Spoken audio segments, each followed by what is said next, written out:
फायदा घेतला जातोय तुझ्या स्वभावाचा. हो, फायदा घेतला जातोय तुझ्या स्वभावाचा, तुझ्या वागण्याचा. याला कारण सुद्धा तूच आहेस. आता तुला वाटेल ते कसं? अरे तू मनाने चांगला आहेस म्हणून समोरच्याला काय वाटेल याचा अधिक विचार करतोस.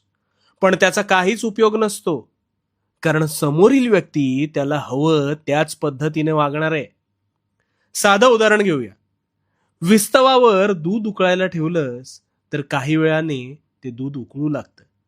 पण जर विस्तव बंदच केला नाहीस तर ते तुला काय वाटेल म्हणून तसंच राहतं का? नाही ना.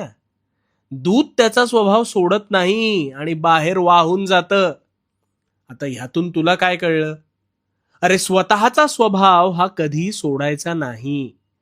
इतरांचा इतका सुद्धा विचार करायचा नाही की स्वतःला चटके बसतात हे समजून सुद्धा त्याची झळ ही समोरच्याला भासवूच द्यायची नाही. दुधाप्रमाणे वाहायला शिक. असह्य झालं की भांड्यातून सरळ बाहेर पडायचं.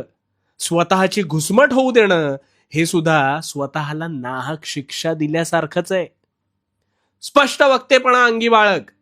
भलं होईल तुझं.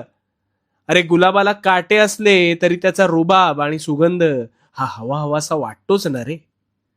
मूळ स्वभाव कसा नाही सोडायचा हे या निसर्गाकडून शिक रे.